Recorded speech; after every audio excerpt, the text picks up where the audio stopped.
Make sure to check us out on Letterboxd for written reviews. for films that we've done not only on the podcast, but outside of the podcast too. Links in the description below.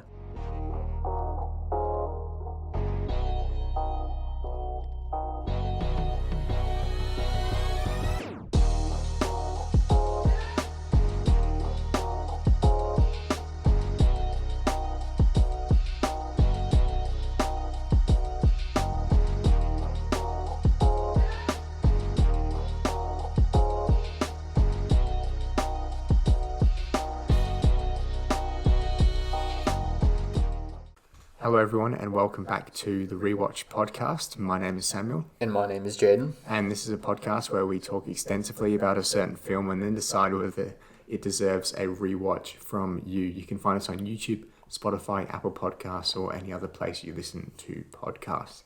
If you'd like to reach the show, you can leave a comment on the YouTube video or send us an email at theonerewatchpodcast@gmail.com. Today, we're going to be talking about which film, Jaden? Well, Sam, we're going to be talking about Prisoners, which is another Denny-V film. And as you would know, I've been pretty hit or miss with Denny-V. So I was very skeptical about watching this one, but we'll get into it later on, yeah. Yeah, so this is a film that I have been bugging Jaden to watch for Quite some over time. a year now. Is it over a year? Yeah, because Damn. if you go back and listen to our first episode we ever did of this podcast, first video we ever did, it's a terrible podcast, but the saving grace perhaps of that episode was the fact that I actually mentioned Prisoners and mentioned a specific shot in Prisoners as well Yeah. that I'll be sure to talk about. But yeah, I watched this film for the first time a year ago and absolutely loved it. And I've been, sort of hammering you Bugging me too, yeah. to, encouraging you to visit it. But what it took was sitting you down here, Yep. putting the film on, and we had a great time. So I'm keen to talk about it. Mm-hmm. It's a film that it sort of is in a genre that I think a lot of people like. Yeah, sort of yeah. that thriller suspense. Sort of. Yeah. I think over the past year, I've gotten more used to watching this sort of genre, thriller, like you said. Obviously, we've watched Zodiac pretty recently as well, which is very similar to this film. It's in the same vein. Something like Seven as well. Or Seven, yeah. I tend to mix up Fincher with Villeneuve a lot, and I think that's because their styles overlap quite a bit. I even did it prior to watching the film with you. But yeah, I've gotten more used to watching these films and appreciating them, yeah. Okay, so the tagline for this movie is something that you think would be the tagline for a movie like Tenet or something. Yeah, the tagline is "Every moment matters." So interesting, but here's the synopsis for you. When Keller Dover's daughter and her friend go missing, he takes matters into his own hands as the police pursue multiple leads and the pressure mounts. But just how far will this desperate father go to protect his family? Question mark. It's sitting at a 4.2 on Letterboxd. I think that's almost generous. Yeah. I think I'm not going to complain about that. 4.2 is in my view justified. Yeah. But is almost a bit on the generous end. 4.2 is very high for those of you who don't know what Letterboxd is and its rating scale. To put a comparison out there, like I think I did on the last episode, Lord of the Rings is a 4.3. I think Return of the King is a 4.4. So just 0.2 below that, you've got Prisoners, and I think Parasite's sitting at a 4.6. Right, Yeah. right. 61,000 people have given this a 5-star rating. But I think also perhaps why this film has such a high rating is that because a lot of people have not seen this film. Yep. And if you're one of those people and you're listening right now, we're not going to give any spoilers just yet. No. But would you recommend that they go and see the film? Yeah, I think it's a very well-made film. I think Villeneuve he's pretty much perfected his craft, right? He's got the best in the industry working for him, Roger Deakins, Like we just found out before, I think his name is Johansson. Yeah. Fantastic. On the music. Music. He's essentially got like the best people working for him. So you wonder how he can go upwards from here. Yeah. Do you think this is a film that could be enjoyed by anyone, or is No. is there going to be a certain, by enjoy I mean, going to appreciate the film, because it's quite a dark and no one's tense going film. to enjoy this film. Yeah, nobody's going to sit down and watch this film and think, oh, that was lovely. uplifts me. Yeah. Now I'm going to go outside and appreciate life a bit more. No. And that's not to say that like the ending is miserable or anything like that. And it doesn't, it's not deliberately trying to make you feel a certain way about a certain topic or something like this. Mm-hmm. But it's just a very tense and dark film, both visually and sort of emotionally. Yeah. It's. I'm curious as to how many members have watched it on Letterboxd. So if you're on the app right now, the green button that has like the little eye on it should say how many people. 420,000. That's fairly low. Yeah. Okay. Most of like your popular films are just over the 1 million mark. Right. So I think Joker's sitting at 1.1 or something. So yeah, this film is quite underappreciated. Not a lot of people have actually seen this, which is crazy to think about because you've got some pretty A-class actors in this. So you think word would have gotten around that this is a fairly decent film and people should see this. And this is a film that makes quite a few appearances on, the cinema Instagram accounts. Those film nerd accounts that are quite basic standard sort of. They're not really film nerds. They're sort of just recommending good movies and things like this. But I'm just thinking of like the name of the Instagram account that you're talking about. Yeah. It's just... There's quite a few, and Prisoners very often comes up in the sort of top 10 movies that you've never heard of. And underrated thrillers I think there's some fantastic performances in this, which sort of goes toward why these Instagram accounts are uploading these clips. Yeah. Because the acting is just phenomenal in this. Yeah. And it was sort of, snubbed by the Oscars. They didn't get a nomination for anything, I don't think. That's ridiculous. So, one of those films that the Oscars sort of just didn't get correct in terms of how they valued it. Yeah. And then meanwhile, they're going to give Black Panther the nom for Best Picture. That's shameful. Wait, that actually happened? Yeah, that actually happened. That's another story to talk about another day. Another story for another time. Yeah. Is this film worth a rewatch? I'll tackle this one, considering I'm the only one who has, Go ahead. in fact, rewatched it. Yes. Yep. I think so. With these sort of, mystery type movies, I think it's almost like the first time you watch it is going to be the most tense and fun time, because you do get to unravel that mystery. But still, when you come back a second time, I feel this with all movies, there's a bit of a pressure off you because you know the plot and you know the basic structure. And that gives you sort of an opportunity to look at other things, look at the details. And there are quite a few in this that you can sort of pick up on that you didn't pick up on last time. Yeah. So there's a couple of details in this film that I spotted and I was like, oh, actually, that's quite important. I just missed that.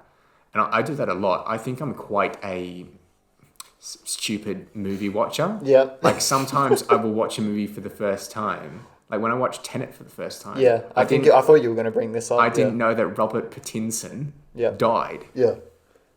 Spoilers for Tenet. And then the second time I watched it, I was like, wait, what? Like, like, no. Yeah. I definitely missed details the first time because I'm so sort of stressed about trying to get everything and trying to piece it all together. And so with the second time, it's sort of a bit more relaxing. Not as tense the second time, but it still is quite an emotional experience watching this film. And even after finishing this film, I feel like I'm kind of obliged to go back and rewatch this because there's a lot that I think the first thing I said to you when I finished this was I have so many questions, and rewatching this film is probably going to answer a lot of those questions that I had. So yeah, I kind of just want to go back and watch this again, you know, in another month or so, just to make sure that I got everything, because there's so much going on in this film that you're going to miss stuff. There's no doubt about it. Yeah. And it's so convoluted that if you're not paying attention enough, you will miss it. And even if you are paying attention, you're still going to miss it. Yeah. For sure. A lot of sort of plot elements come into the story to sort of make it interesting, because it's quite a long film. Yeah. It's like 2 hours and a bit. So not, you know, horrendously long, but it's still an experience that goes on for perhaps longer than you want it to. But then again, that's what the film needs to be, to sort of transport you into these sort of... Anything shorter wouldn't have done the story justice. Yeah, for sure. You can't really wrap this in an hour and No a way. half or something No like way. this. But yeah, so in terms of acting, there are some incredible performances in this film. Let's start with the main man, Hugh Jackman. What did you think of his performance? Yeah, I think Hugh Jackman is severely underrated. A lot of the stuff he does is, you know, he's done The Greatest Showman, which is average at best. But when you delve sort of into these more personal stories, the guy is just insane with what he's able to conjure up. I mean, it literally felt like he was just this desperate, helpless father who was trying to, well, we're not in spoiler territory yet, so I'll stay away from that. But you understand the character and what he's going through. And some of the scenes that he had, man, were just so realistic. You know, that one car scene that we'll probably get into later on. Incredible stuff. And yeah, he was definitely snubbed of some nominations for this.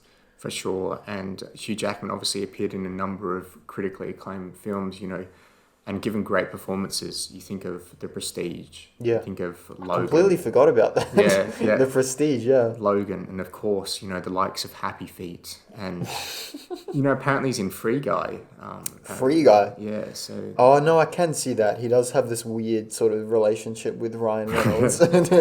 He does do a bit of cameo work every now and then, doesn't Yeah. he, for Ryan? But incredibly talented actor, an Australian actor as well. Australian so actor. extra shout out. But I think he might be one of the best Australian actors ever. 100%, Because just the power that he brings to the performance is just insane. You sort of get mesmerised in his facial expressions, especially in this movie. Yeah. Because he has a lot of sort of range to do. He has, you know, the sort of subtle, I'm living the worst moment that any parent could ever go through. Yeah. And then he's also going through the complete rage fest that I think we all sort of feel when we look at that performance. Yeah.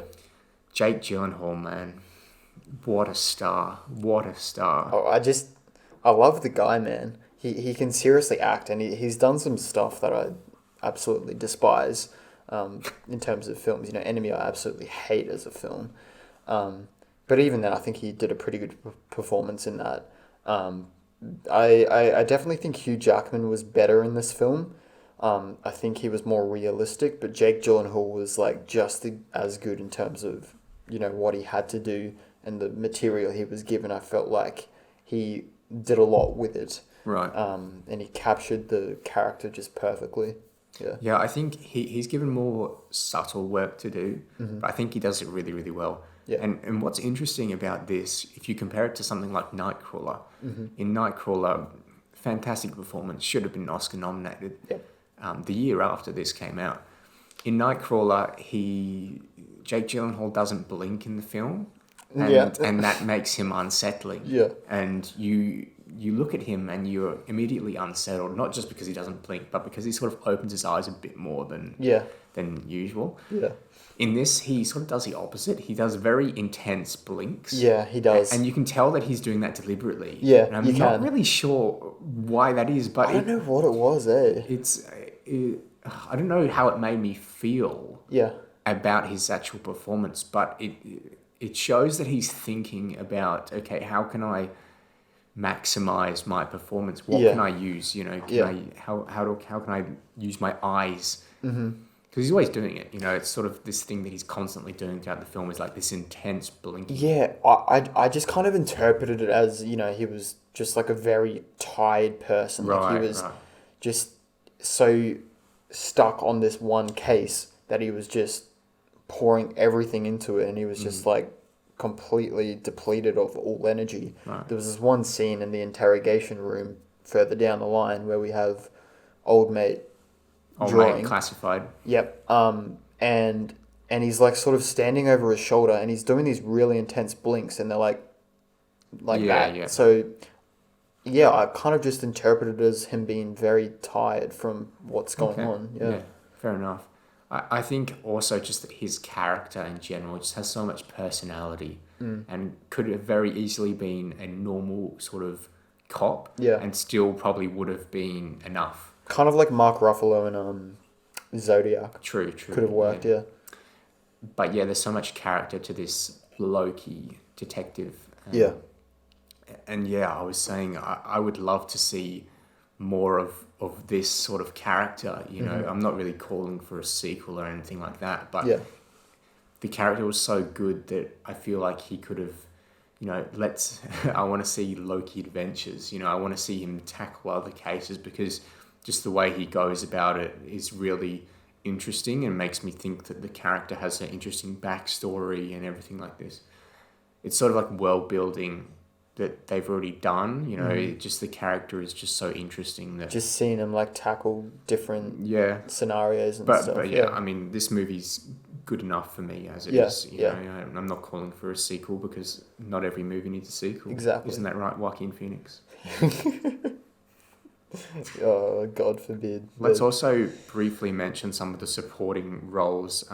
We have Maria Bello, who plays Hugh Jackman's wife, and we also have Terrence Howard and Viola Davis, who's sort of like the supporting the family, the second family.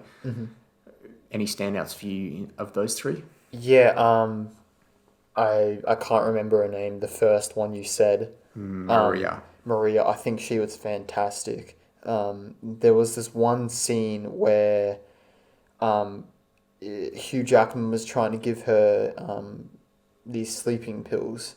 And wow, what she was going through there just felt so realistic in terms of just like a grieving parent.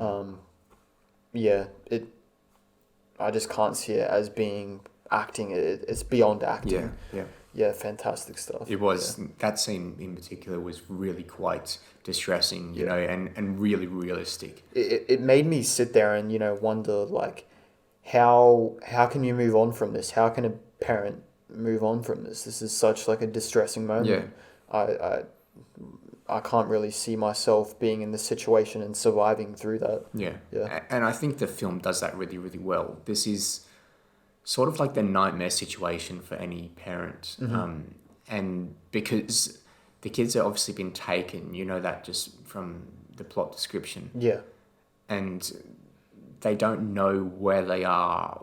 There's the mystery. They've just disappeared. There's no closure. You know, they could be alive. They could be dead. That's terrible. That's the worst thing, because even if, you know, they had been killed outright or something, horrifying. Yeah. But there's no mystery. There's no ongoing sort of, you know, it's sort of like delayed suffering in a way. Yeah. And obviously you can't really compare the two situations, but just there's something so terrible about not knowing what happened to something. Yeah. You know? It's crazy to think of it that way because, you know, even if you know your child has been murdered just in broad daylight, you've got closure. Yeah. You know what's happened. You know, you're still going to go your whole life absolutely in pain and suffering, but you're going to know that she's not coming back or he's not coming back. Yeah, there's in this situation, you've got that false hope of are they coming back? Are they not coming back? What's happened to them? It's just all kind of up in the air. It's in the imagination, you know. Yeah. Some of the best horror movies play into your imagination. They let you see things. They Yeah. let you deconstruct it in your brain and project things into empty spaces. Yeah. And that's sort of the situation that these parents are in, because they don't know what's happened. So they're thinking, okay, have they been taken Yeah. by this mysterious car? Yeah. Have they been drugged? Have they been killed? Have they been, God knows, so many other things? Or did they just run away? Did we do something wrong? Yeah. You know, just all of these things. And it's just it would just be an endless thing. And I think the film just succeeds so well in depicting the trauma Yeah. of the parents. And Yeah. it's not even, doesn't really feel dramatized. Perhaps, you know, Hugh Jackman sort of dulls it up a bit at some stages, but it doesn't feel like it was overacted Yeah. or anything like that. Yeah, 100%. Yeah. Because I think sometimes, I think the critics perhaps called Hugh Jackman's performance as a bit overreacting, like dialing it up a bit too much. Yeah, well, but I mean, that's his personality of the character. Yeah. I thought. I think it just proves, you know, he would go to any measure to get his daughter back. And that's the character. Yeah. Even if he, you know, he does all of these horrible things or whatever, he's still trying to get his daughter back, whatever it takes. So yeah. Another actor who I really liked in the film was Terrence Howard. Yeah. And underrated in this film, I think, because he actually hasn't done a lot of other sort of well-known things that we would know of, apart from the first Iron Man film. But in this, it's a far more dramatic role, obviously, and he sort of has this character that sort of the opposite father figure of what Hugh Jackman's character is. Hugh Jackman's this, you know, man's man, Yep. macho, you know, protector. Yep. And we saw at the very start of the film Terrence Howard just being you know, the funny dad, you know, the trying to make everybody laugh is a bit awkward, you know. Yeah. And we all know those dads. Yeah. And there's something so sweet about his character and just the facial expressions that he gives when he's seeing horrifying stuff. Yeah. It's just fantastic and adds a different element to those scenes. Yeah, I think he's like sort of torn between what he should do, right? Like he's always on the edge about everything because he's a good guy. Like Yeah. he's essentially 99% good. And just like Hugh Jackman, he would do anything to get his daughter back, but the dude has boundaries at the same time, and that's explained throughout the film. Yeah. Yeah, I just thought, you know, he brought an innocence to the film that was really necessary. Yeah. Because this easily could have gone into That's a good way sort to of put it. Innocence. Yeah. revenge sort of, you know, everyone's terrible sort of movie. Yeah. And I think that's probably what it would have gone to if Hugh Jackman was the only... Went a bit too far. Yeah. Yeah. Like if you take away Terrence's family and just leave Hugh Jackman's family, it might have turned into that sort of film. Oh, I think it would have been a significantly worse movie. Yeah. If it was just Hugh Jackman. Yeah. And there was no dilemma to it. There was Yeah. no opposing perspective. Exactly. And it's interesting because, you know, a lot of people would probably analyze this film and go, why on earth is this family necessary? The two daughters have been kidnapped, but why does it need to be two? And analyzing it from this perspective where it's like, well, you need that sort of innocence in this film. Yeah, it's interesting to think about it like that, yeah.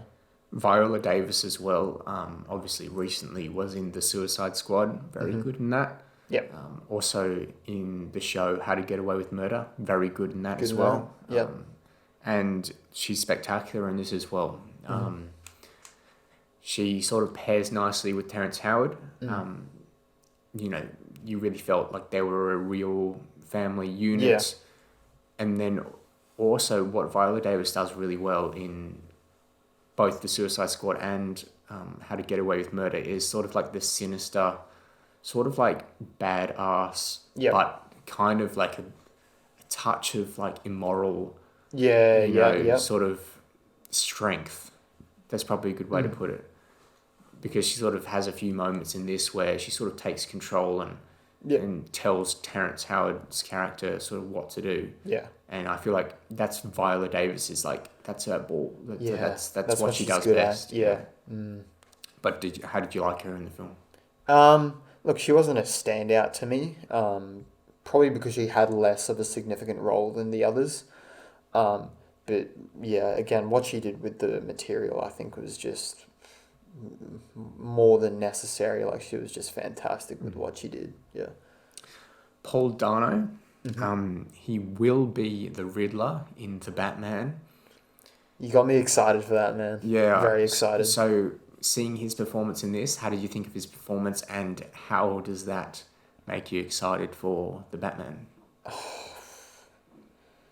I think Be careful of spoilers with this one, I think. I'm trying to think of it in terms of that way. Yeah, I think his character in this was, his performance was just phenomenal. Like, capturing the character's actions and everything was just beyond, incredible. And yeah, that makes me very excited for the Riddler, because obviously the guy can act, and there's a certain charm to the Riddler. And I think Jesse Eisenberg was more so the Riddler in BVS than he was Lex Luthor. Right. So to see Paul Dano play the Riddler with this sort of, I guess you could call it like innocence, sort of like Terrence Howard's character, it's going to be interesting, man, because I think it's a very different portrayal of the Riddler, and I'm very excited for it. It's sort of it feels like The Batman is going to be very similar tone to this movie. Yeah. Sort Dark of like and suspense, gritty. thriller, murder Yeah. mystery. There's going to be that mystery because of the Riddler. Yeah.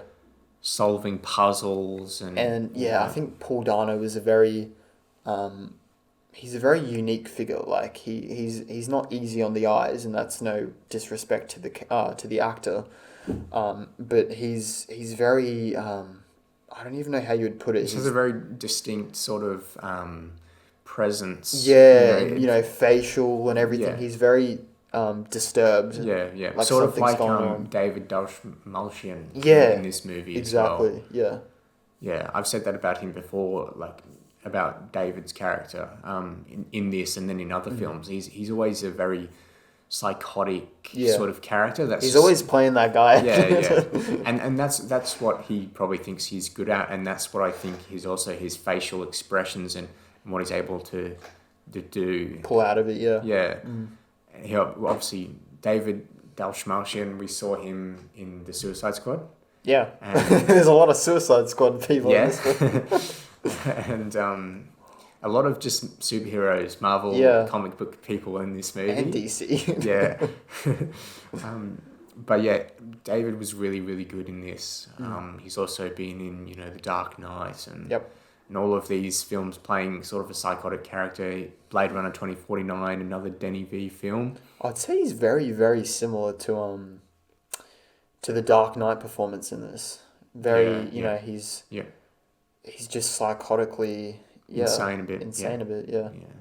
And that's exactly what you want him to do. He played his role perfectly. I feel like, couldn't ask for anything else. And some of the things that he was doing later on in the film with just his voice and little hums he was doing and just brilliant sort of little things. I think he'd play like a fantastic Joker, man. And I hope one day he does get the opportunity to, because he's obviously like a very big fan of DC and everything that comes out of it.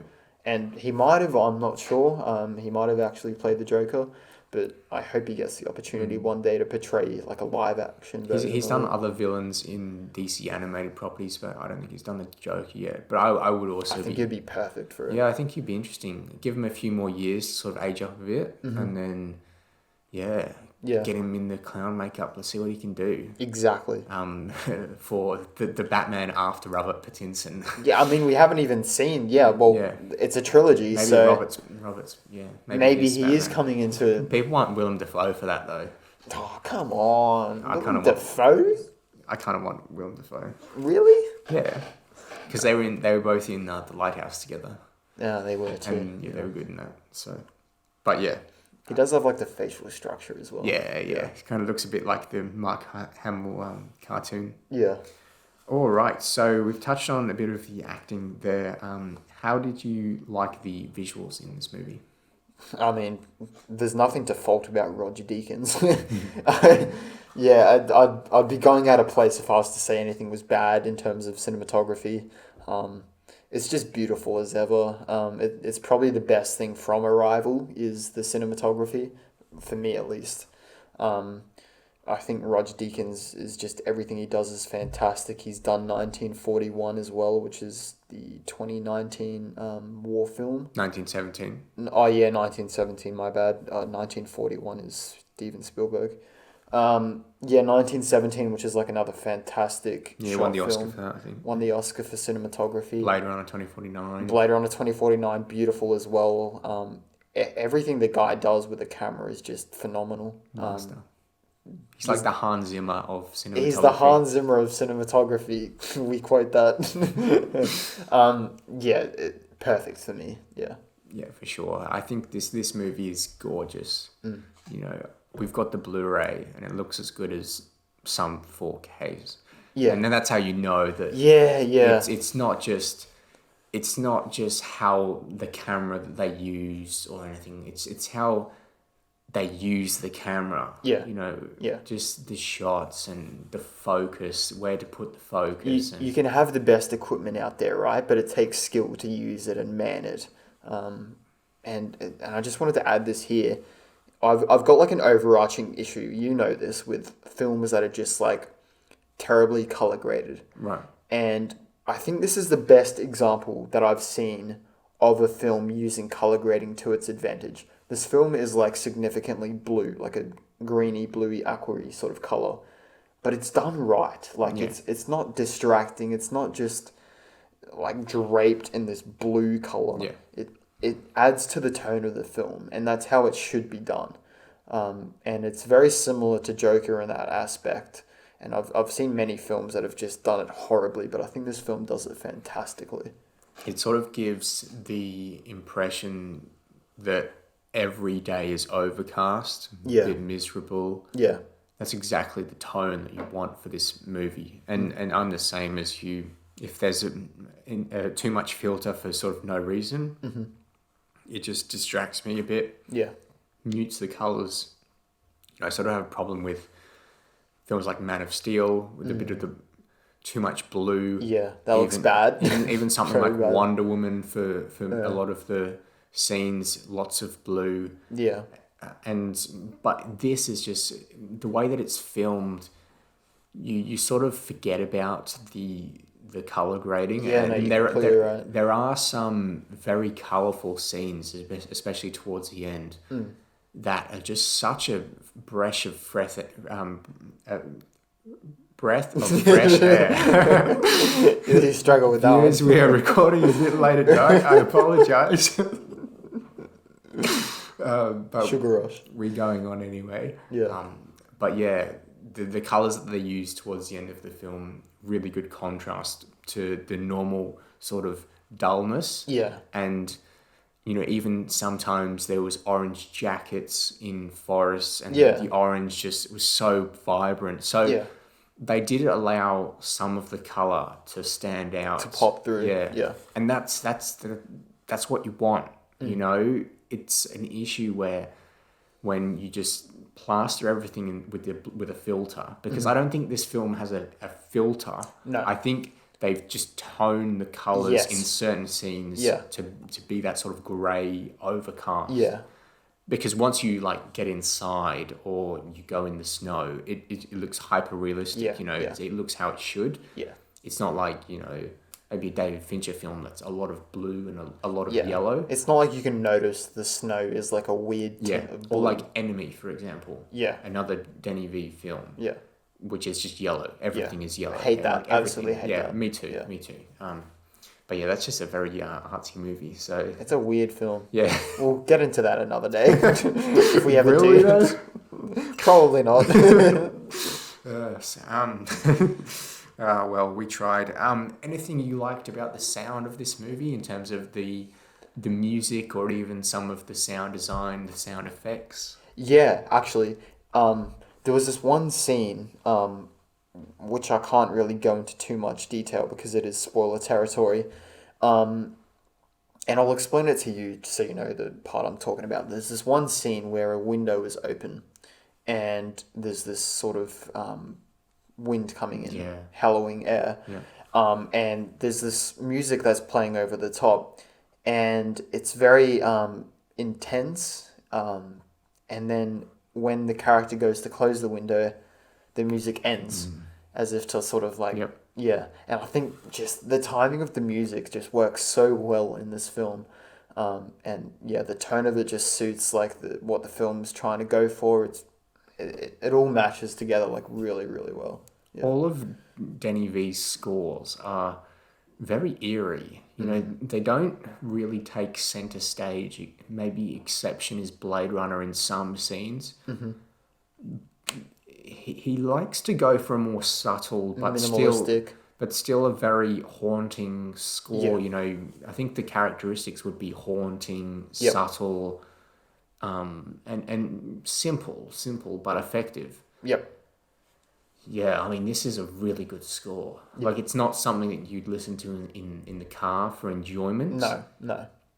But it's sort of like the Arrival score and the Blade Runner score where you listen to it and it's like, wow, this is like nothing I've ever heard before. Yeah. And it just sounds like the emotions that are in the movie.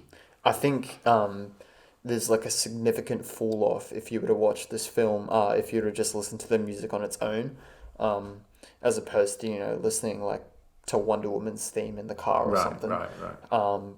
You need to watch the film in order to appreciate The music. Yeah. And hearing the music now, I listened to it briefly just before we hopped on the pod. It transports you to the film. Yep. And because it does, you know, convey the exact emotions that you feel when you actually watch the film. That's exactly how a score should be. That it shouldn't be like a competing thing with what's on screen. Yeah. It shouldn't be too over the top, like perhaps something like The Rise of Skywalker, which is constantly trying to get that nostalgic sort of feel. It's trying to whip the nostalgia out of you. That whole film just does that, right? Yeah, just, remember this music, it made you feel good. Luke's lifting an X-Wing. It's, you feel good now, right, guys? Well, yes, but no. You forgive us. No. So it can't really be used as a tool in that way, but in this film, it sort of comes in when it's necessary. Yeah. You know, you could probably watch a lot of this film and then kind of forget that there was music a lot of the time, because a lot of the time there isn't. You know, it's a lot of silent scenes. Yeah. You know, you see Jake Gyllenhaal in his office, no music, just the odd sound effect of, you know, a telephone being picked up or anything like that. So the film, you know, is able to do those quiet moments really, really well. And I think that's what adds to the suspense and the tenseness of the film. Is just sometimes you don't need music to go along with it. Yeah. Because if it's a very quiet room, you're listening in a quiet room in a quiet area, you're going to be terrified. And then a phone rings out of nowhere. Yeah. Boom, you're up, you know, it gives you a fright. Yeah. So, And then they will heighten the sound. Yeah.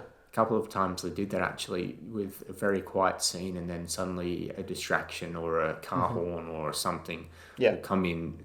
And maybe it's not louder than it usually would be in a movie, but because everything else is so quiet, it gives you quite a fright. And there's an example of that sort of midway through the film where a truck horn beeps. Yeah. It scares the living daylights out of you, because the rest of the movie is just so subdued and subtle and just quiet. And it's sort of this movie kind of makes me feel the same way that Joker does, or at least how Joker did when I originally saw it in the cinema. When I went to see that the first time, I was deeply sort of emotionally moved to a certain extent. You know, I felt just very depressed throughout the entire movie just because of the music mostly. You know, it wasn't because I was like, you know, relating to the character or whatever, you know. How could you?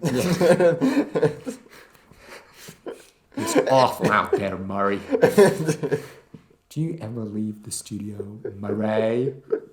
Want to hear a joke, Murray? Knock knock. No, let's move on. Otherwise, we'll quote the Joker scene all day. Yeah. Or all night. Yeah, what time is it? We don't know. Okay, so we'll move into a bit of spoiler territory now. We'll start at the very beginning. But first off, if you have not seen the film, go and watch it. We definitely would recommend that you do. Come back in 2 hours. We'll still be here. Yeah, we will. Always. The opening of this movie.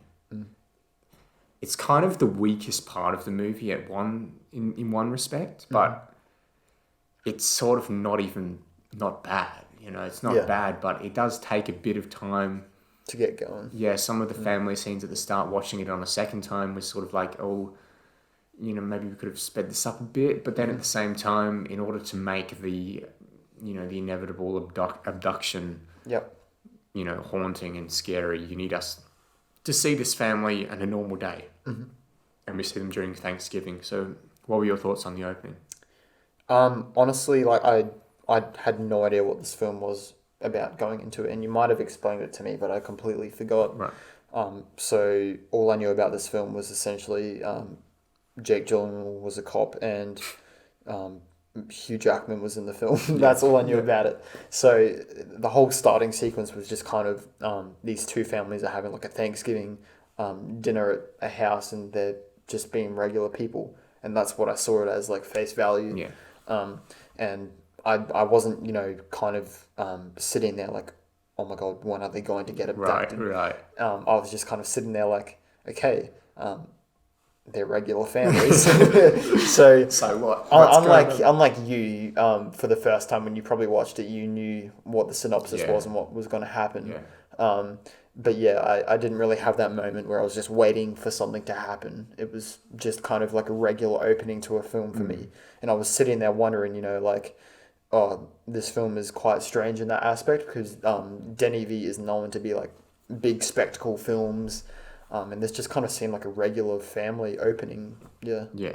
Which was great as well. There's sort of like this smaller scale on it in terms of comparing it to his other films. Yeah, like you don't expect him to do that. It was kind of like out of his comfort zone in a way.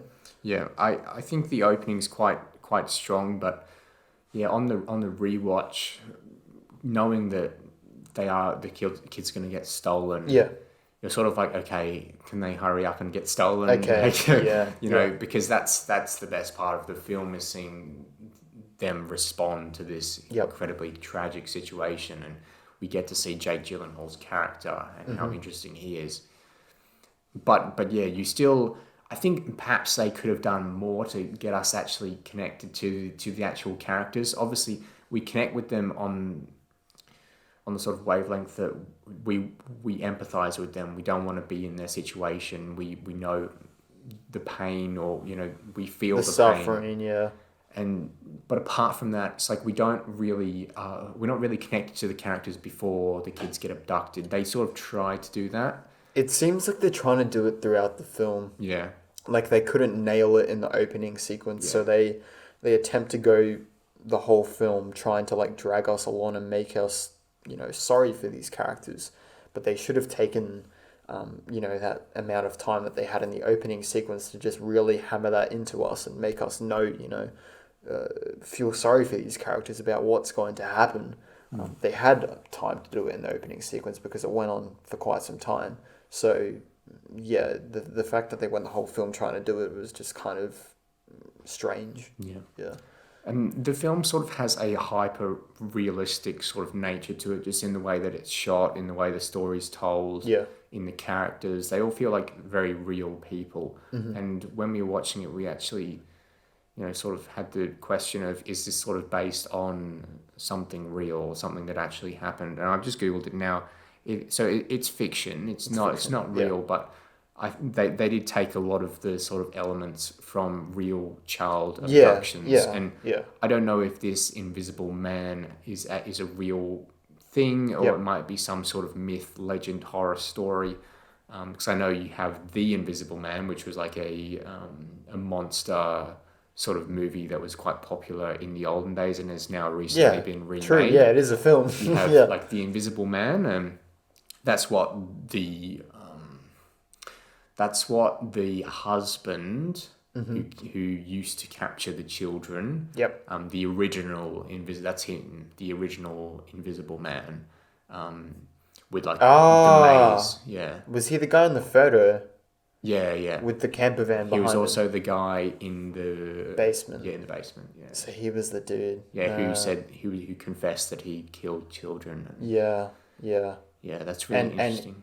And he was the husband of the woman. woman, Holly, I think her name was. Yeah. See, what confuses me is David Dastmalchian's character then. He's just a copycat.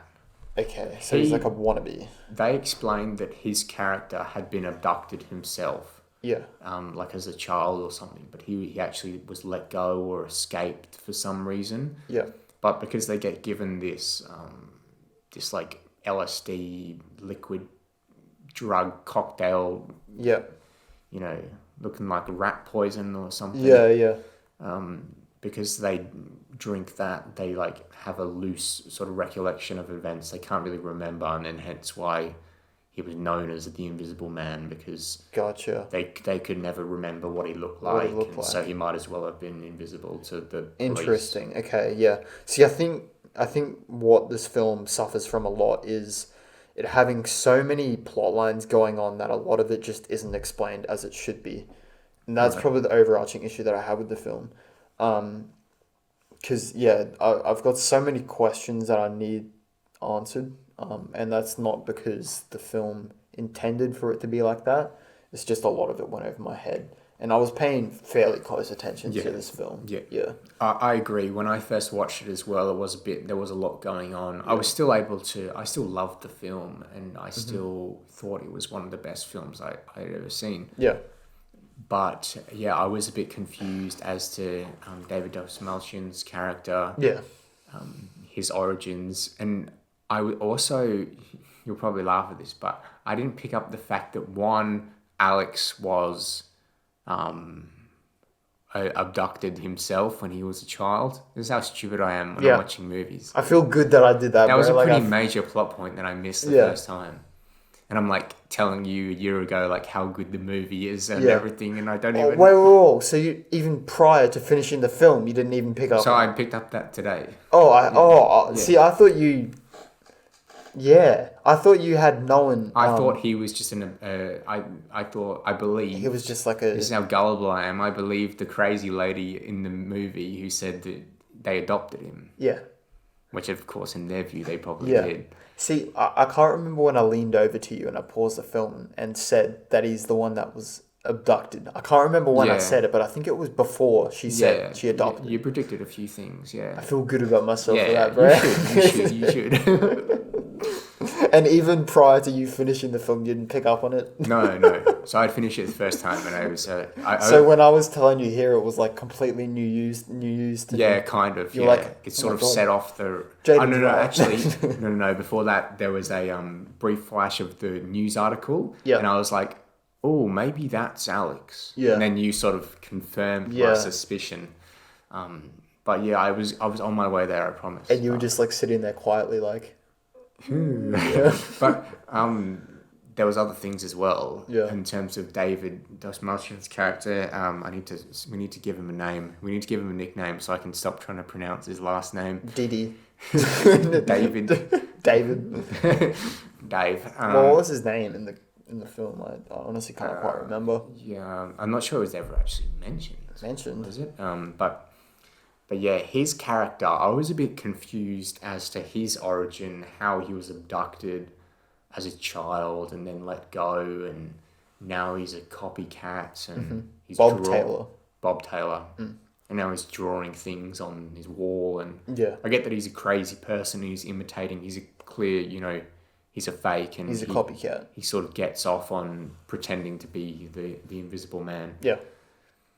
But yeah, I think he was sort of like the midway drama they really needed in order to give us as an audience something to latch onto and some drama to experience. Because we need to go, wait, is it somebody else? Yeah. Because midway through the film, we're thinking, oh, it's definitely Alex. Yeah. It's definitely old mate in the wooden prison. Yeah. Getting tortured. It's got to Yeah. be him. And then we're I'm so sorry for his character, man. we're presented with an alternate hypothesis, which is that it's this Bob Taylor guy. And we think, oh, that guy looks pretty weird. Maybe it's him. Yeah. Oh, he's got snakes. Oh, I reckon it's definitely him. And then there's sort of like the subversion that he's a copycat, so maybe then go back to square one. If he wasn't in the film, it might have been a bit straightforward. Yeah. People would have been like, well, that's what I was expecting. They could have connected the dots and gotten there a lot quicker. Yeah. I think the scene where Bob Taylor comes into the movie at the candlelight thing was really good though. Yeah. That's one of my favourite scenes in the film. Just how David sort of looks at Jake Gyllenhaal when he's at the thing and he sort of knows that he's been spotted. But then he tries to calmly sort of exit the crowd and sort of the chase afterwards is pretty cool. I thought that was pretty cool. Because he's, again, like Alex, David Dallas Martian he's a unique looking character. And yeah, he's quite frightening in the film. Like you fear him when he's on screen. So I think his character goes a long way in this. And it's an interesting thing because he's a copycat, and why would anyone want to copycat such a horrific person? So I think adding him into the mix of it was really, really good. Yeah. I also really loved about this film Jake Gyllenhaal as the police officer, and not just his performance, but the things that the character did when interacting with the families. Often, especially at the start when the families are panicking and, Keller comes in and he's like, are you doing this? Are you doing that? And then he gets a bit angry and Jake Gyllenhaal's like, look, sir, I need you to stop. I need you to calm down. And just the way he handles the situations is so what I feel like would be realistic. It seems realistic, yeah. Just how he handles it, these people are really, grieving. And they're not in the right state of mind. Yeah, they're not in a sound sort of mind at the moment. And he takes that into account. One of another favourite scene that I have is when Keller goes to the police station to see Alex, and Alex sort of whispers, like, oh, they only cried when I left them. Yep. Did you think that was real or made up, or was that did you like the sort of the tease that the movie did there? Yeah, it just it came across to me as like another thing that was just sort of left unanswered, or it might have been explained in the film and I didn't quite catch it. But from my understanding, it wasn't actually explained and it was just kind of left up in the air. And the way I sort of interpreted it was that Keller, or Hugh Jackman's character, just wanted some explanation. Like he wanted someone to blame for the disappearance of his daughter. And, Alex at that point in time seemed like the most reasonable person. So he instantly went to blaming him. And he would do anything to, make his name guilty. And that was to the extent, saying that sort of stuff. So, I think Alex was just kind of like a misunderstood person who was never meant to be caught up in any of this, but he was. Yeah. So you think that didn't actually happen? Didn't happen. Right, interesting. No, I think that because later on it's explained that Alex was in the RV, but the Holly James, I think her name is, the woman, the terrible woman that we all hate. Hate her. She was sort of like driving the operation, but he wanted to take the kids in the RV to drive them around. He wanted to play with them. I mean, he's got an IQ of a 10-year-old, so he probably thinks they're friends. And he probably doesn't have dumb friends. You dumb friends. We're girlfriends. Love it. But yeah, so he was probably thinking that they were going to be his friend, and so then, I think that's why they explained they only cried when I left them. So I think that actually happened, but I always like to. Interesting, right? I always like to navigate that little area where it could go either way. Yeah. I'm happy to sit in the middle a lot Yeah. of the times. And But I think he set it up to be that way. Yeah. You know, it could be explained either way. especially when, Jake Gyllenhaal comes in as the police officer and says, "Did anybody else hear you say that?" And I think the mum, Holly, I think she heard, Yeah.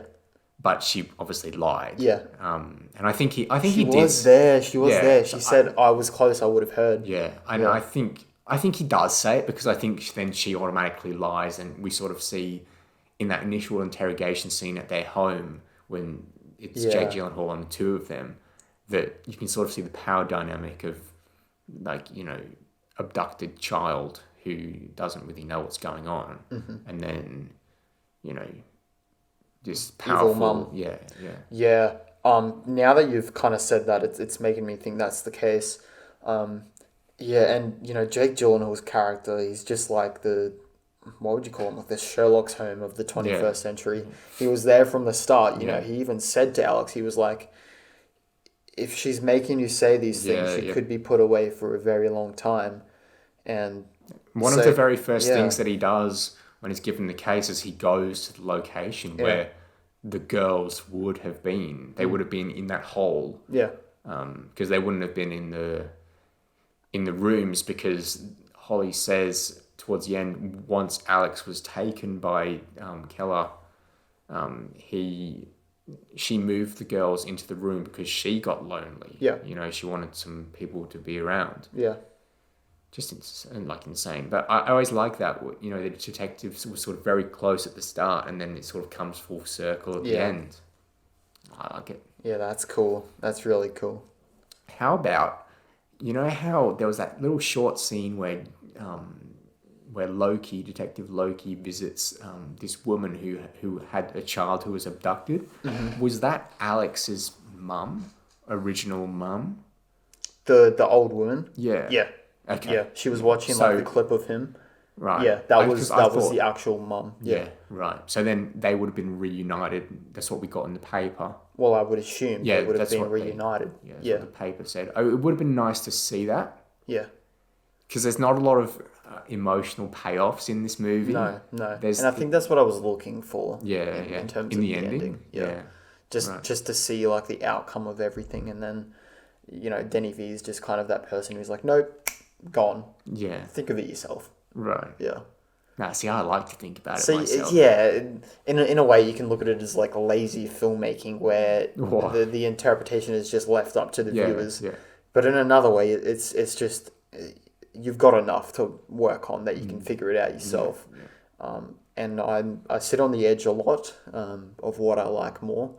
And in something like Gone Girl, I think it was handled pretty poorly. I agree. But in this, look, it works enough as it is. I'm not annoyed by it, but at the same time, it would have been cool to see the outcome of everything. Do you have a favourite scene or most tense scene, perhaps? Most tense scene? Yeah. Oh, look, there's so much to go back on. How about when old mate was sneaking in the houses? That was terrifying, bro. Like, just to know of what the character was, like, capable of. Yeah. That was terrifying. Like, I was right next to the screen, like, to make myself, like, immersed in it, and I was terrified. I think this is on the same level as Zodiac in terms of how scared I was. And I was, like, terrified with Zodiac. Yeah. I was watching that, like, in my room, like, pitch black at night. Same. That's the way to do it. Yeah. And you didn't expect it. You don't expect that movie to be as scary as this. You don't. And I think this film is very underrated in that aspect, that it's a horror in a way. It's not for the light-hearted. It's terrifying. And like you said before, I think there's very simple techniques used here to emphasize its horror aspects. That it's not just generic jump scares. Yeah. Lots of dark rooms. Yeah. Lots of unexpected terrain. Yep. And basement doesn't have stairs, so it's straight down. Yeah. And, all sorts. And then you have the eerie music. And the cinematography, which shows you just as much Yeah. as you need to get scared, and yeah, it was really good. And that scene where Bob Taylor's going through the houses was just terrifying, just because, I think every sort of kid has a sort of like a fear that someone's going to come into the house or anything like that, and just seeing that play out on the screen is just terrifying. I know. And especially how the mother wakes up and the window's open, and it's cool that you brought that up before about the window closing, because that was incredible how that entire scene was handled. It's probably my favorite scene in the film now that I'm thinking about it. Like, just how everything meshed together, the music, even like the camera work and everything. Because you never actually see him when he enters the house. Yeah. You see him at the hallway, and then it's from the mother's point of view. And just to know that's the scariest bit, when it's at the mother's point of view. You don't see know where the character. Where is he? Yeah. And obviously, you've got the other child in the house. Is he going for the child? Is he going for her clothes, which was the case? Yeah. And when you think about it, David Dastmalchian's character wasn't actually intending on touching any of the children. Yeah. He's not abducting anyone. He's just perceiving himself to do that sort of stuff. Yeah. So he wanted to get their clothes. Yeah, he wanted to, be under the impression that he was going to do this stuff, but he probably never would. He's just kind of like he's a copycat of the Invisible Man, but he's not going to go that far. Yeah. I think David Dastmalchian's character in this film is probably one of my favorites. Just, he's a terrifying guy in this. Yeah. The scenes that sort of get the most eyes viewed, I think, are the torture scenes and the scenes where Hugh Jackman's sort of losing the plot. Yep. What did you think about those scenes in particular, and perhaps, any thoughts on the makeup and just the performances of Hugh Jackman, Paul Dano, and Terrence Howard? Yeah. Look, you're always going to be on the side of Hugh Jackman at the start, right? Grieving parent, he seems like the suspect that did it. Is he just putting on a charade that he is this man pretending to be like a 10-year-old psychotically? And at the start, I was like, I don't feel sorry for this guy at all. Like, he clearly did it. Yeah. And then now that we're having Alex. Yeah, for Alex. Yeah. And then now that we're having this chat on the podcast, and even when the film finished, you feel sorry for the guy. I mean, he's gone his whole life. He was adopted. That was like a mix of abducted and then adopted. He was abducted, and then he had to live his whole life with this crazy woman who just tortured him. And he clearly has no recollection, no will. He has no decision, no power. He's sort of like Weasel on the jet in the Suicide Squad. It's like he doesn't really know where he is, what he's doing, why he's doing it. Someone just told him to go. It's sad, man. Yeah. And the fact that I'm not sure if it was explained why he couldn't talk. I think his IQ would have been reduced by just excessive drug. Yeah, I think it was excessive drug use. Especially when you're a child, that can seriously mess up your brain. Yeah. Yeah, the rat juice. The rat juice. Yeah, he's a very... It's sad when you think about it. He was abducted at a young age, and then Hugh Jackman absolutely pummeled him in the face. Yeah. He was tortured in a steaming shower, and he couldn't even say anything to... I'm sure he would have wanted to help out if he could. And everything, he was trying to do was clearly to tell Hugh Jackman, this woman that's living with me is an absolutely horrid woman. I feel so sorry for him, man. He could have spoken up sooner. I think he's perhaps been brainwashed into withholding the information. That's why he doesn't tell Loki at the start, in front of Holly. So I think when he was being tortured, he was genuinely withholding information a lot of the time. But then also you have to take into account, and this is the thing that makes it incredibly interesting, the IQ of a 10-year-old has been drugged and does not really have free will of what to say, what to do. And that's the incredibly interesting part about this sort of dynamic. He points Hugh Jackman in the right direction at the end, Yeah. which begs the question, why didn't he do that sooner? So I think maybe there was a bit of loyalty to Holly. Well, you also have to think of, the fact that he believes Holly is his mum. Yeah, yeah. That's the best he knows, because he was abducted at 10 years He of doesn't age know or anything whatever. different, yeah. So he's just trying to defend his mum, but obviously she's not his mum. Yeah. Yeah. One of the most interesting things about this film is the question that it asks, of not only, males and the protective sort of, Yeah. instinct, Yeah. but also just like family members and what we'll do to protect and Yeah. rescue family. Yeah.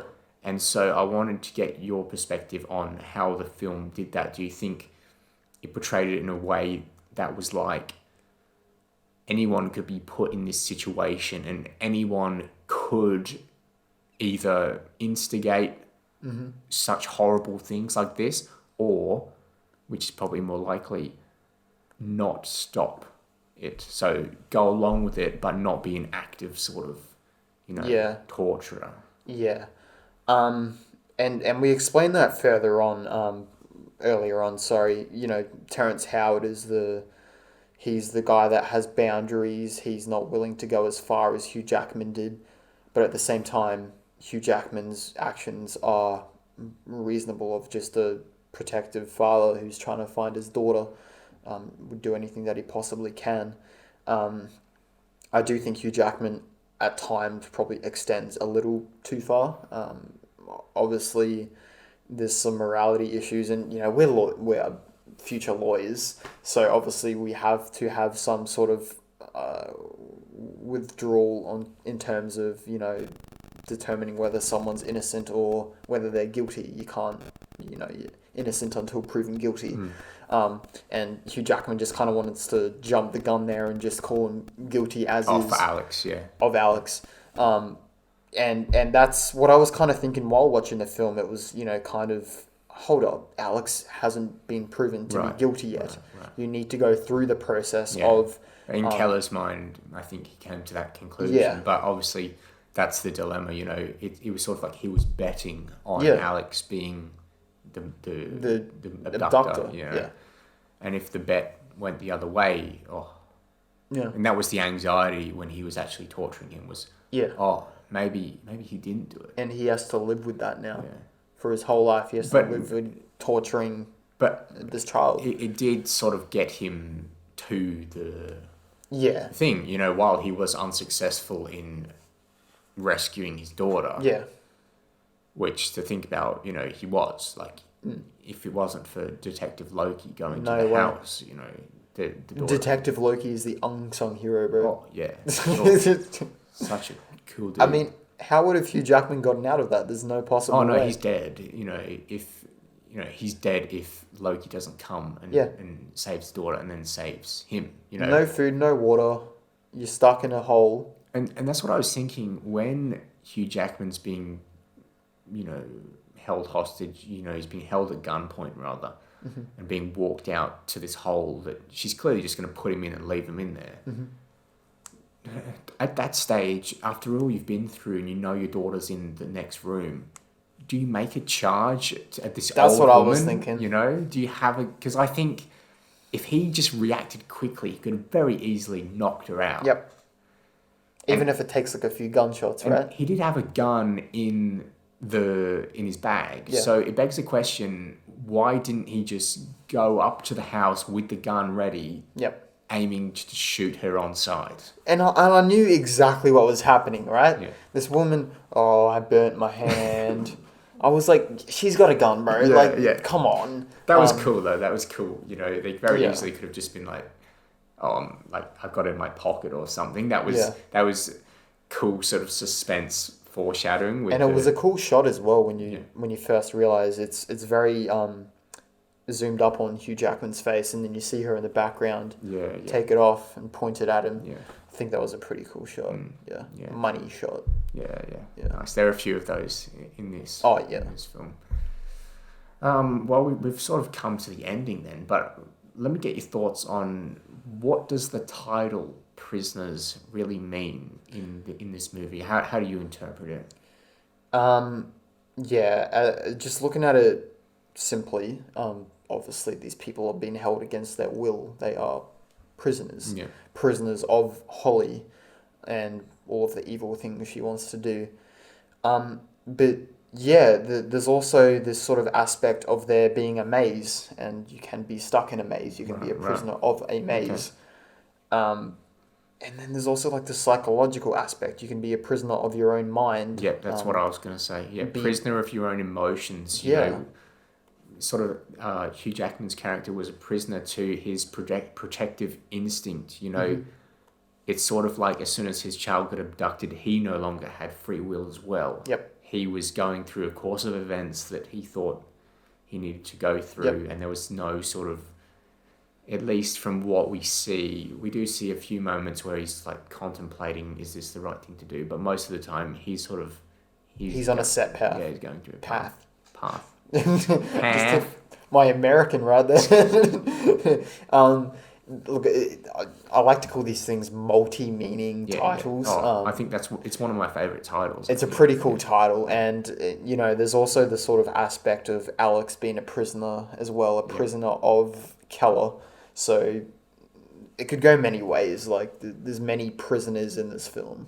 Essentially, everyone is a prisoner in this film. Yeah, Yeah, for sure. Even Detective Loki is a prisoner. Yeah, prisoner to his job, probably. Yeah. And, prisoner to the emotions of the people he's trying to help. A prisoner to the case. I mean, Yeah. the dude's solved every case that he's ever done, and this one's kind of getting to them. We see a point where he smashed his, everything on his desk. He's a prisoner to wanting to figure out what's happening here, and if he doesn't get it, then he's going to be stuck in this box forever, just trying to figure it out. Yeah, for sure.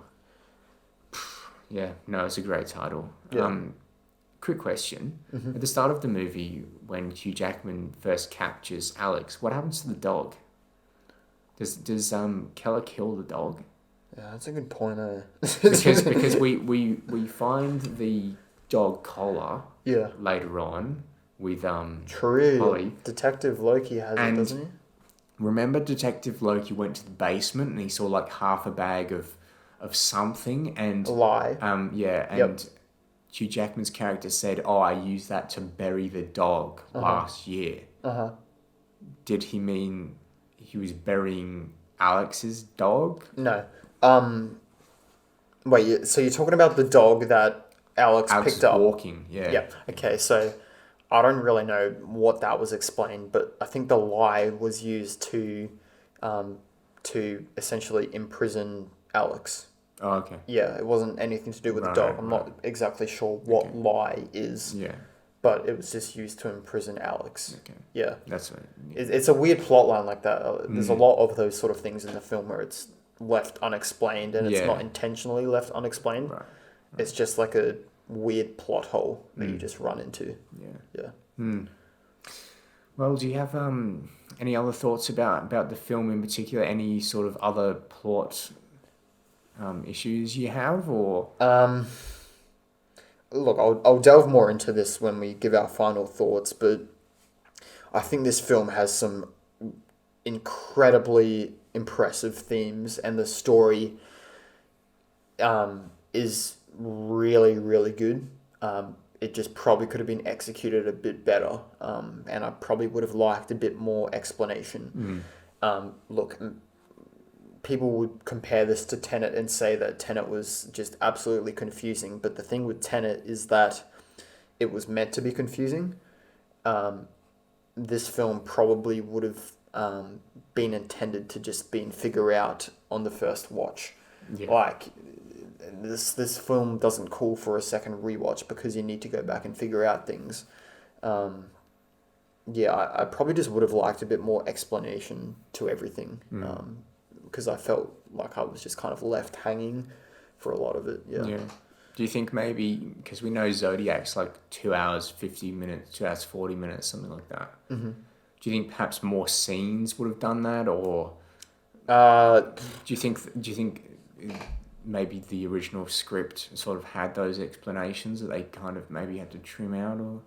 Well, I like the runtime for this film. I think it's like a good runtime. Anything longer probably would have been going on too long. I would have just liked to be like, oh, show me the ending. It's taking too long. Yeah. Probably just like fleshing the script out a lot would have been better. Yeah, because they had time to explain a lot more. They just decided to make it very confusing at points. Yeah. Yeah, yeah. Let's get your opinion on the maze aspect of this film. So it was kind of the weakest part for me when I first watched it, but that's because it's the most complicated part, and I sort of didn't really pay much attention to it because the maze aspect seemed a bit like it was irrelevant. It's a bit of an oddity in the film, right? It's sort of out of place in this, thriller, mystery, but then at the same time, it kind of is the mystery. It kind of is the underpinning mystery of the plot, Yeah. You have the maze imitator, you have them drawing the maze. But what were your thoughts on the maze aspect? They set it up to be such like a big plot point, right? Obviously, you've seen the symbol quite a lot in the film. And I think the explanation for it is that Bob, what's his name? Taylor? Bob Taylor is this impersonator of the original Invisible Man. And obviously the Invisible Man had this pendant or necklace of this maze. But they don't really go into it any more than that, and that's just a bit confusing. Like, it's just a loose thread in terms of plot points. I honestly don't really understand it. What the maze had to do with anything is kind of confusing to me. Like,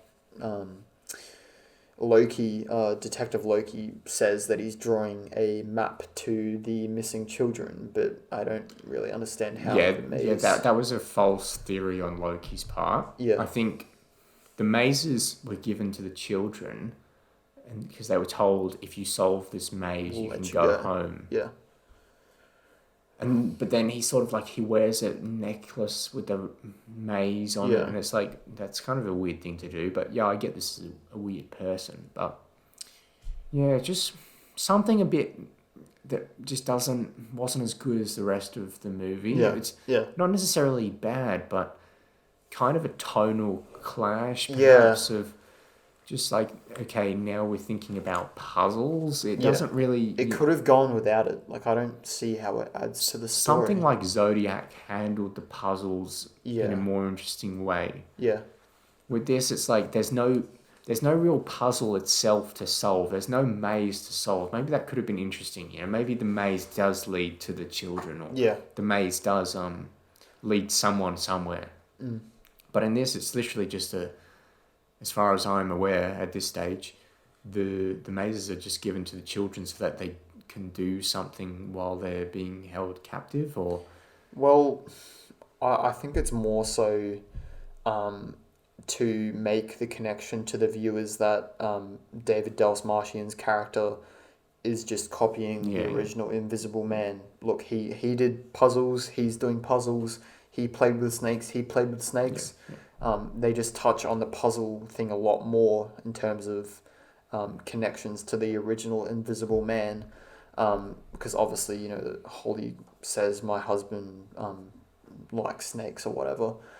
So I think it was just like another mechanic to alert the viewers that David Dastmalchian's character is just this copycat of the Invisible Man. Yeah. I think perhaps the weakest aspect of this film is let me rephrase. From some perspective, I can kind of get it, but from a logical perspective, it doesn't really work. But then again, we're dealing with an illogical person. And that is the motivation for Holly James and her husband to start killing children because their child was taken by cancer, I think it was. So that was the motivation. Okay. So they had a child, and the child died of cancer. They were a very religious family, and because of that, they then decided that God was evil. Essentially, and then decided to, and the exact words are, wage a war against God. Yeah. And she literally says that, and that's the worst line in the movie. Yeah. When she's saying, she's got the gun pointed to Hugh Jackman, and she's like, "Oh, we're waging a war against God." I'm like, oh, that's a bit cringe. That nothing else has any. Nothing else is anywhere near that bad. I know. In the entire film. Yeah. But there was a way that they could have done that would have been more interesting or more believable. Yeah. But because they don't want to make it too obvious that she's the actual killer at the end of, well, not the killer, the abductor. I guess she has killed people, but Yeah. they couldn't explore it too much because they would make it too obvious. But what were your thoughts on the motivations? It's just another thing that just wasn't explained to me. Yeah. I had no idea that her children was taken by cancer. Right. Look, I kind of knew about it. I knew the line and I knew cancer was in there somewhere, but I didn't know that was the motivation for taking all of the children. And it's just another weak plot point that should have been explained a lot better. And look, it's very relevant to the film. Obviously, it's her motivation, so it had to be in there. But yeah, it just seemed like it should have been a lot more important than it was, and it wasn't explained to the extent that it should have been. It is an interesting concept. In a way, herself is a prisoner then, by that logic. She's a prisoner to this sort of war that she's waged. I mean, her husband, who was the leader of this, obviously had some sort of epiphany and awakening of, oh, I'm doing terrible things here, because he goes to confess and then kills himself or whatnot, you know? But there are just so many competing things, and it's not like it's a mess by any means. The movie's very well paced, and everything gets sort of, a bit of time, but there's a lot of stuff going on from perhaps, the halfway point to maybe 2/3 in, that little space there where we're setting up for the ending. Yeah. There's just a lot of stuff going on. Yeah. And not a lot of it was explained. Sort of the slam dunk that, that I would have hoped the more for. simpler things were, all of the simple things were great about this movie, and it's a fantastic film, and I really enjoy it. It's one of my favourite films, to be honest. But there are a lot of different plot lines. Perhaps it will be clearer on rewatches, but the particular motivations with my child has died of cancer and now I'm going to kill other children, that could have been a really good focus point and exploration of, the family instinct to protect and lash out and all that. Yeah. But just missed opportunity. That's how I would put it, is missed opportunity. I think this film probably will get better on rewatches just because I'm able to tie everything together and understand everything a lot clearer as to where Denis Villeneuve was kind of going for or what he was aiming for. But there's certain films where they are intended to be done and understood on a rewatch. I don't believe this is one of them. Oh, it's not a film that was made knowing that you are going to rewatch it. Yeah. It's a film that should be watched once and you get it. You get it. Yeah. That's sort of the murder mystery thing. It's most fun when you watch it the first time. I don't want to go back and watch Knives Out again. No. Because the fun's over. Because I know what happens. And that's why a lot of these films aren't rewatchable, because you already know what's happening. Yeah. But I do want to rewatch this because I want to understand it a lot better. I want to pick up on all of those plot lines that I hadn't understood. But I can't give Denis Villeneuve like a get out of jail free card here, because it was meant to be watched once and I should have understood it the first time. Yeah, for sure. For sure. Yeah. Okay, well, let's go to the music segment then. The music in this is really good. And the song that we're putting into the Rewatch playlist, which is a playlist on Spotify, is simply titled Prisoners. Yep. It's the main theme. It sort of just encompasses the best sort of themes of the movie. It's like 6 minutes long, so I only put one in this week. But yeah, if you like to listen to that music, just visit the link in the YouTube description below and it'll take you to the Rewatch playlist. And quite a few good songs on there, so have a listen to the Prisoners theme. It will transport you to a different place. if you've seen the movie, it probably will affect you a bit more than if you haven't. But even if you haven't, probably check it out because Yeah. it's certainly unique. It's very unique, yeah. Final thoughts? Do I want to go first? Do you want to go first or do I? I'll go first. Okay, go on then. I think this film had like a lot of potential, man. I think some of the aspects in it were just phenomenal. I think acting was just, you couldn't get much better. I think it was great. Cinematography was beautiful. Music was beautiful. But I can't look past the story, man. Like, the story in itself is really good. But like we've expressed a lot here, the plot lines are just, they're so convoluted at times. I would have liked more explanation. A lot of things are just left unanswered, and I want questions. And it's not the sort of thing where you go on YouTube and look up prisoners explained. I shouldn't have to do that with this sort of film. It's a whodunit film, and you should get it on the first watch. Yeah. And for that reason, it brings it down significantly for me. And I'm kind of questioning whether it's better than Blade Runner 2049 now. I think Blade Runner 2049 is a more clean film. I think okay. Can I input? Yeah, go ahead. I watched Blade Runner like a couple of days ago. Mm-hmm. This is the better film, in my opinion. This is the better film? Yeah, and I love Blade Runner 2049. Yeah. This is the better film. Interesting. Okay.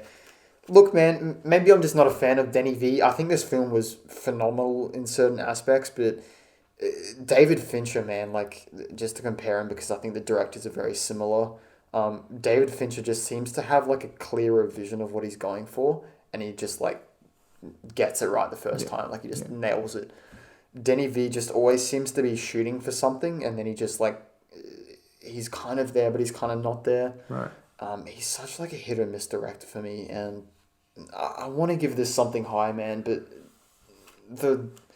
it's a B+ for me. Okay. Yeah. Look, it's probably going to go up on a rewatch. Yeah. It could probably go up to like an A or an A- for me. Yeah. But there's always going to be that issue of, on the first watch, I didn't understand it, and I should have understood it. Yeah. No, interesting. I think for me, when I first watched it, I don't think I understood it fully. Mm-hmm. But I still thought it was like sensational film, and because those basics are so good. And I'll touch on just briefly on the visuals. The visuals are obviously fantastic, but I think in many ways they're almost too stylized. Yep. Perhaps a more, like, I know Roger Deakins is doing it. He can probably do anything. So maybe a more basic sort of way of filming things. You can still have the beautiful shots and everything, but maybe a more gritty way of filming it would have done better with the tone of the film. Yeah.